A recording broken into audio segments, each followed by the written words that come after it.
Friends, egg noodles తినాలంటే రెస్టారెంట్కి వెళ్ళాలా, లేకపోతే రోడ్డు పక్కన బండ్ల పైన తినాలా? అంత టేస్టీగా ఇంట్లో ఎందుకు చేసుకోకూడదు? వెల్కమ్ టు శ్రీ రుచి లాగ్స్. నేను మీలా ఉన్నాయి. ఈరోజు వీడియోలో ఎగ్ నూడిల్స్ రెస్టారెంట్ స్టైల్లో ఎలా చేయాలో చూసేద్దాం రండి.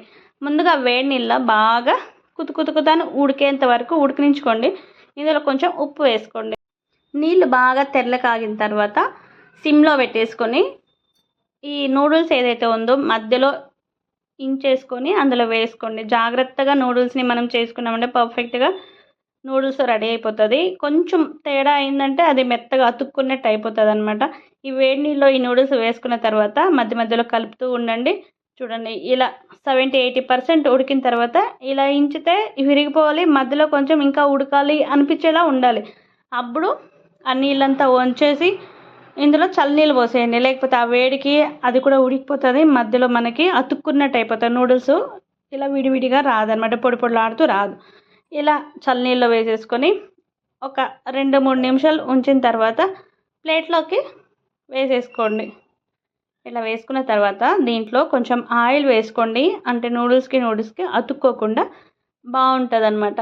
ఇలా బాగా కలిపేసుకోండి. ఎప్పుడైనా నూడిల్స్ పర్ఫెక్ట్గా చేసుకొని చల్లారి పెట్టేసుకున్నామంటే ఎగ్ నూడిల్స్ అయినా చికెన్ నూడిల్స్ అయినా చికెన్ ఫ్రైడ్ రైస్ లాగా చేసుకుంటాం కదా, అలాగే చికెన్ నూడిల్స్ కూడా చేసుకోవచ్చు అనమాట. ఇలా ఆయిల్ వేసి పక్కన పెట్టేసుకోండి. ఇప్పుడు ఒక బౌల్ తీసేసుకొని 3 eggs బ్రేక్ చేసుకొని అందులో వేసేసుకొని కొంచెం ఉప్పు వేసుకోండి. ఇందులో బాగా బీట్ చేసుకోవాలి. మనం ఎంత బాగా బీట్ చేసుకుంటే అంత ప్లఫీగా వస్తుంది ఎగ్. చూడండి, ఇలా బీట్ చేసుకున్న తర్వాత పెనము హెడల్ప్గా ఉండాలి. ఎప్పుడైనా సరే హెడల్ప్గా ఉన్న పెనం తీసుకొని బాగా వేడవనివ్వండి. అప్పుడే మనకి ఆయిల్ బాగా వేడవుతుంది. ఆయిల్ పోయిగానే ఇట్లా చిట్లు నెట్ అవ్వాలన్నమాట. పెనమంతా ఆయిల్ అయ్యేటట్టు చూసుకోండి. మనకి ఎగ్ వేసినప్పుడు అంటుకోకుండా ఇలా ప్లఫీగా పొంగుతూ వస్తుంది అనమాట. చూడండి, ఇట్లా వేసిన తర్వాత ఈ ఎగ్ అందులో వేసేసి అది ప్లఫీగా పొంగుతూ ఉన్నప్పుడు ఇలా పక్కకు తిప్పుకుంటూ మనకి ఆ ఎగ్ని అనేది ఫ్రై చేసుకోవాలి. చూడండి, మనం ఎప్పుడైనా చేసుకోవాలనుకుంటే ఓపిక్గా, పిల్లలు ఎప్పుడో ఒకసారి అడుగుతారు ఇలాంటివి, అలాంటప్పుడు బయట ఎందుకు తినడం లేదా ఆర్డర్ చేసుకోవడం, ఇంట్లోనే చేసి పెట్టచ్చు కదా ఈజీగా. ఇలా 2 పక్కలను ఫ్రై చేసుకున్న తర్వాత చిన్న చిన్న పీసెస్ లాగా చేసుకొని పక్కకు తోసి పెట్టుకొని ఇందులోనే ఒక క్యారెట్ పొడుగా కట్ చేసుకున్నది, క్యాప్సికమ్, ఆనియన్స్, క్యాబేజ్, అలాగే పచ్చిమిర్చి ఇవి వేసుకొని హై ఫ్లేమ్లో పెట్టుకొని కొంచెంసేపు టోస్ట్ చేయండి. ఇట్లా చేశారంటే క్రంచీగా ఉండాలి, అంటే తినేటప్పుడు కొంచెం పచ్చి పచ్చిగా ఉన్నట్టే ఉండాలన్నమాట. అప్పుడే నూడిల్స్ అయినా లేకపోతే ఫ్రైడ్ రైస్ అయినా బాగుంటుంది.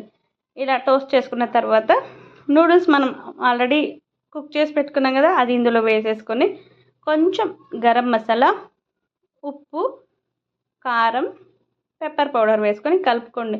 నూడిల్స్ ఎక్కువ ప్రిపేర్ చేయకండి పిల్లలకి, ఎందుకంటే అది మైదాతో చేసినది హెల్త్కి అంత మంచిది కాదు. ఎప్పుడో ఒకసారి అయితే పర్లేదు, కానీ మమ్మీ నాకు నూడిల్స్ అంటే మ్యాగీ అనేసి కొందరికే చేసి పెట్టేయకండి.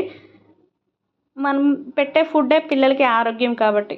చూడండి, ఇలా నూడిల్స్ అన్నీ మిక్స్ చేసుకోండి. ఇందులో మనం పెప్పర్ పౌడరు, గరం మసాలా, అలాగే కారం, ఉప్పు వేసి కలుపుకున్నాం అనమాట. ఇప్పుడు red chilli sauce, tomato sauce, green chilli sauce, అలాగే సోయా సాస్ వేసుకొని కలిపేసుకోండి. ఎప్పుడైనా ఎక్కువ ప్రెస్ చేసి కలపకుండా ఇలా లోపలికి నుంచి పైకి ఇలా ఇడ్లిచ్చినట్టు వేస్తే అంతా మిక్స్ అయిపోతుంది, రెడీ అయిపోతుంది. చూడండి, నూడిల్స్ పర్ఫెక్ట్గా మనకి కుక్ అయిందంటే ఎగ్ నూడిల్స్ ఈజీగా చేసుకోవచ్చు. ఇలా అంతా మిక్స్ అయిన తర్వాత ఒక బౌల్లో సర్వ్ చేసుకోండి. అంతా అండి, చాలా సింపుల్గా ఇంట్లోనే పిల్లలు అడిగినప్పుడు ఎప్పుడో ఒక్కసారి చేసేది మనము. అలాంటప్పుడు ఇలా టేస్టీగా రెస్టారెంట్ స్టైల్లో లేదా రోడ్డు పక్కన మనం బండ్ల పైన తింటుంటాం కదా, అదే టేస్ట్ రావాలంటే ఇలా చేసుకోండి. దీంట్లో టేస్టీ సాల్ట్ అలాంటివి ఏమీ యూజ్ చేయకండి దయచేసి. పిల్లలకి మంచిది కాదు, పెద్దవాళ్ళకి కూడా మంచిది కాదు. అలాంటి ఏమైనా ఆర్టిఫిషియల్గా టేస్ట్ కోసం యూజ్ చేస్తుందంటే లాస్ట్లో కొంచెం కొత్తిమీర వేసి గార్నిక్ చేసుకోండి, లేదా స్ప్రింగ్ ఆనియన్స్ ఉంటే దాంట్లో అయినా గార్నిక్ చేసుకోండి. చూడండి, ఇలా ఫోర్క్ తీసుకొని దానికి చుడిదిప్పుకొని తింటూ ఉంటే భలే ఉంది, టేస్ట్ కూడా అద్దరిపోయింది. మనం బయట అంత డబ్బులు పెట్టుకునే బదులు ఇంట్లోనే సింపుల్గా చేసి ఇచ్చేసేయండి, చాలా బాగుంటుంది అనమాట. టేస్ట్ మాత్రం చాలా బాగుంది, మీరు కూడా ట్రై చేసేయండి. ఇంత వీడియో చూస్తారు కానీ ఎవరు లైక్ చేయట్లేదు, ప్లీజ్ లైక్ చేయండి.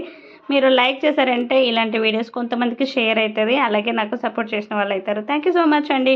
మీరు ట్రై చేసిన తర్వాత ఈ ఎగ్ నూడిల్స్ మీకు ఎలా వచ్చిందో తప్పకుండా కమెంట్ చేయండి. అలాగే వీడియో చేసిన తర్వాత మీకు అనిపించిందా కమెంట్ చేసి, వీడియో నచ్చలే లైక్ చేసి షేర్ చేయండి. అలాగే నా ఛానల్ని సబ్స్క్రైబ్ చేసుకోండి.